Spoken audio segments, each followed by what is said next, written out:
നമ്മുടെ ഇൻഡസ്ട്രിയുടെ തലവര തന്നെ മാറ്റിമറിക്കുമെന്ന് ഉറപ്പുള്ള ഒരു സിനിമ. അങ്ങനെ തലവര മാറ്റിക്കൊണ്ടിരിക്കുന്ന അവസരത്തിലാണ് രാഷ്ട്രീയപരമായ വിമർശനങ്ങൾ ചിത്രത്തെ ബാധിച്ചിരിക്കുന്നത്. ആ അവസരത്തിൽ ചിത്രം തന്നെ ബാൻ ചെയ്യുമോ എന്നുള്ള പേടി അവരെ അലട്ടുന്നു എന്ന് പറയുന്നതിൽ യാതൊരു സംശയമില്ല. കാരണം ഇങ്ങനെയൊരു തീരുമാനമെടുത്തെങ്കിൽ അത് തന്നെയായിരിക്കും അവർക്കിട്ടിരിക്കുന്ന ത്രെട്ട് തന്നെ. കാരണം അതുപോലെയായിരുന്നു ചിത്രത്തിനെതിരെ വിമർശനം ഉയർന്നതും. എമ്പുരാൻ സിനിമയ്ക്കെതിരെയുള്ള തുടർച്ചയായ സംഘപരിവാർ ആക്രമണത്തിൽ ഖേദം പ്രകടിപ്പിച്ച് മോഹൻലാൽ പങ്കുവച്ച പോസ്റ്റ് ഇപ്പോൾ വലിയ ശ്രദ്ധ നേടിയിരിക്കുകയാണ്. അതിന് വിമർശനങ്ങളും ഉയരുന്നുണ്ട്. ഈ പോസ്റ്റ് ഷെയർ ചെയ്ത് സംവിധായകൻ പൃഥ്വിരാജും നിർമ്മാതാവ് ആന്റണി പെരുമ്പാവൂരും എത്തുകയുണ്ടായി. L2E എമ്പുരാൻ എന്ന ഹാഷ്ടാഗുകൾക്ക് ഒപ്പമാണ് പൃഥ്വിരാജ് പോസ്റ്റ് ഷെയർ ചെയ്തത്. ലൂസിഫർ ഫ്രാഞ്ചൈസിന്റെ രണ്ടാം ഭാഗമായ എമ്പുരാൻ സിനിമയുടെ ആവിഷ്കാരത്തിൽ കടന്നു വന്നിട്ടുള്ള ചില രാഷ്ട്രീയ സാമൂഹ്യ പ്രമേയങ്ങൾ എന്നെ സ്നേഹിക്കുന്നവരിൽ കുറച്ചുപേർക്ക് വലിയ മനോവിഷമം ഉണ്ടാക്കിയതായി ഞാൻ അറിഞ്ഞു. ഒരു കലാകാരൻ എന്ന നിലയിൽ എന്റെ ഒരു സിനിമയും ഏതെങ്കിലും രാഷ്ട്രീയ പ്രസ്ഥാനത്തോടോ ആശയത്തോടോ മതവിഭാഗത്തോടോ വിദ്വേഷം പുലർത്തുന്നില്ല എന്ന് ഉറപ്പുവരുത്തേണ്ടത് എന്റെ കടമയാണ്. അതുകൊണ്ട് തന്നെ എന്റെ പ്രിയപ്പെട്ടവർക്ക് ഉണ്ടായ മനോവിഷമത്തിൽ എനിക്കും എമ്പുരാൻ ടീമിനും ആത്മാർത്ഥമായ ഖേദമുണ്ട്. ഒപ്പം അതിന്റെ ഉത്തരവാദിത്തം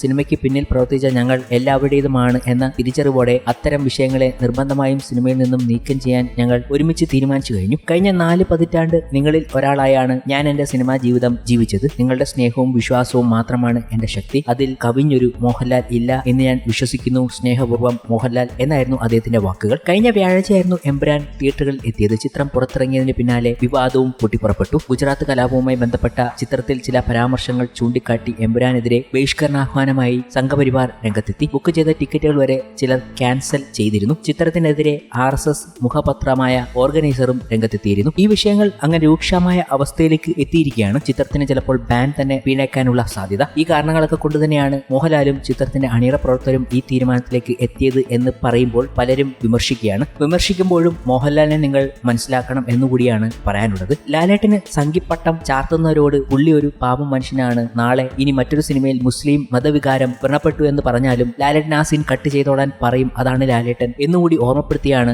പല പ്രമുഖരും. ഒമർ ലുലു ഈ കാര്യം പറഞ്ഞപ്പോൾ പ്രേക്ഷകർ അത് ഏറ്റെടുക്കുകയും ചെയ്തിട്ടുണ്ട്. എന്നാലും എമ്പുരാൻ എന്ന സിനിമയ്ക്ക് ഇങ്ങനെയൊരു കട്ട് വരുന്നു എന്ന് പറയുമ്പോൾ തിയേറ്ററിൽ ആ കട്ട് വരുന്നതിന് മുമ്പേ കാണാനുള്ള തിരക്കിലാണ് പ്രേക്ഷകരെല്ലാം. അതാണ് ശരിക്കും ഞെട്ടിപ്പിക്കുന്നതും. പറഞ്ഞതുപോലെ എമ്പുരാൻ കാണാൻ വേണ്ടിയുള്ള തിരക്കിലാണ് പ്രേക്ഷകരെല്ലാം. ഈ കട്ട് ചെയ്യുന്നതിന് മുമ്പ് എന്തൊക്കെയാണോ അതെല്ലാം കാണണം. കാരണം കട്ട് ചെയ്ത് സിനിമ എത്താൻ ടൈം എടുക്കും. കാരണം ഇപ്പോൾ അവധി ആയതുകൊണ്ട് തന്നെ അടുത്ത ബുധനാഴ്ചയോ വ്യാഴാഴ്ചയോ ചിത്രം സെൻസർ ചെയ്ത പതിപ്പ് എത്തുകയുള്ളൂ. അതിനുമുമ്പ് കാണാനുള്ള തിരക്കിലാണ് പ്രേക്ഷകരെല്ലാവരും എന്ന് കാണിക്കുന്ന റിപ്പോർട്ടുകളാണ് പുറത്തു വന്നിരിക്കുന്നത്. കഴിഞ്ഞ 24 മണിക്കൂറിനിടെ സിനിമയുടെ ബുക്കിംഗ് 2 ലക്ഷം കവിഞ്ഞു എന്ന സിനിമയുടെ നിർമ്മാതാവ് ആന്റണി പെരുമ്പാവൂർ ഇൻസ്റ്റാഗ്രാം സ്റ്റോറിയിൽ കുറിച്ചിരുന്നു. വീക്കെൻഡ്, ഈദ് അവധിയും ഒരുമിച്ച് വന്നതോടെ കുടുംബ പ്രേക്ഷകർ ഉൾപ്പെടെയുള്ളവർ എമ്പുരാൻ കണ്ട് അവധി ആഘോഷിക്കാൻ എത്തുകയാണ്. എന്നാൽ ഇതൊന്നും പറഞ്ഞിട്ട് ചില രാഷ്ട്രീയക്കാർക്ക് ബോധിക്കുന്നില്ല. അവർ പറയുന്നത് ആരും വരാത്തതുകൊണ്ടാണ് എഡിറ്റ് ചെയ്ത് സിനിമ എത്തിക്കുന്നത് എന്ന രീതിയിൽ പുച്ഛിക്കുകയാണ് അവർ. എന്നാൽ സംഭവം മറിച്ചാണ് നടക്കുന്നതെന്ന് നമുക്കെല്ലാവർക്കും അറിയാം. അതുമായി ബന്ധപ്പെട്ട റിപ്പോർട്ടുകൾ തന്നെയാണ് ട്രേഡ് അനലിസ്റ്റുകൾ നൽകിക്കൊണ്ടിരിക്കുന്നത്. ഗൾഫിൽ മാത്രം 3 ദിവസം കഴിയുമ്പോൾ 4.9 മില്യൺ അഥവാ 41.85 കോടി എമ്പുരാൻ എന്ന ചിത്രം നേടിയിട്ടുണ്ട് എന്ന റിപ്പോർട്ടുകൾ അവർ നൽകുന്നുണ്ട്. ഫാർ ഫിലിംസ് വലിയൊരു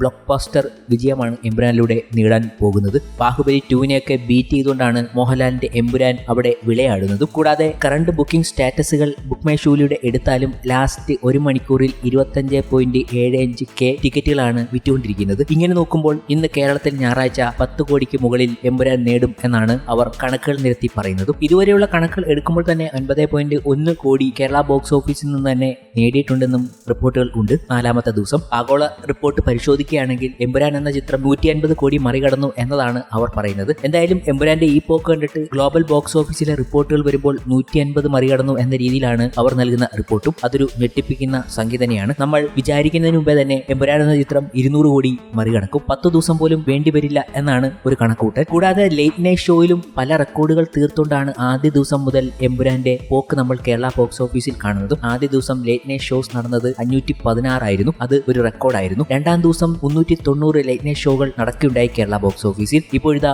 3ാം ദിവസം എത്തുമ്പോൾ 2ാം ദിവസത്തെക്കാളും മുകളിൽ നിൽക്കുന്ന ലേറ്റ് നൈറ്റ് ഷോകളാണ് നടന്നത്. 402 ലേറ്റ് നൈറ്റ് ഷോകൾ. ഇത് ഈ ചിത്രത്തിന്റെ ഡിമാൻഡ് എത്രയാണെന്ന് മനസ്സിലാക്കാവുന്ന ചില കണക്കുകളാണ്. ഇന്നത്തെ ദിവസത്തെ കാര്യവും പറയേണ്ടതില്ലല്ലോ. ഗംഭീര ബുക്കിംഗ് ആണ് ചിത്രത്തിന് ലഭിക്കുന്നത്. ഓരോ റീജിയനിലും നിങ്ങൾ ബുക്ക് മൈ ഷോ എടുത്ത് നോക്കിയാൽ റെഡിന് പകരം ബ്ലാക്ക് ആയിരിക്കും കാണുക. ഫുൾ സോൾഡ് ഔട്ട് ആണ്. പല തിയേറ്ററുകളിലും ഹൗസ്ഫുൾ ബോർഡ് എടുക്കേണ്ട ആവശ്യമില്ല എന്ന് തന്നെ തോന്നുന്നു. എമ്പുരാൻ 3ാം ദിവസവും 344K ടിക്കറ്റുകൾ വിറ്റു എന്ന് ബുക്ക് മൈ ഷോ റിപ്പോർട്ട് ചെയ്യുന്നുണ്ട്. 24 മണിക്കൂർ ടിക്കറ്റ് വിറ്റതിന്റെ റിപ്പോർട്ടുകളാണ്. അപ്പോൾ പറഞ്ഞു വരുന്നത് ചിത്രത്തെ നിങ്ങൾ ഏതൊക്കെ രീതിയിൽ ഇല്ലാതാക്കാൻ ശ്രമിച്ചാലും അതിനെ ഒരു വിഭാഗം പ്രേക്ഷകർ ഏറ്റെടുക്കുക തന്നെ ചെയ്യും. അതിന്റെ യഥാർത്ഥ പോയിന്റ് മനസ്സിലാക്കി തന്നെ. അതാണ് നമ്മൾ കണ്ടുകൊണ്ടിരിക്കുന്നത്. ഈ സിനിമ സിനിമ തിയേറ്ററിൽ റൺ ചെയ്യേണ്ടതും നിലനിൽക്കേണ്ടതും പ്രേക്ഷകർ കാണേണ്ടതും അവരുടെ കടമയാണ്. അതുകൊണ്ട് അവർ ഈ ചിത്രത്തിന് ഇങ്ങനെ ചില മാറ്റങ്ങൾ വരുത്തുന്നു. ഇല്ലെങ്കിൽ അവർ ബാൻ വരെ ചെയ്തു കളഞ്ഞേക്കും എന്നതാണ് വാസ്തവം.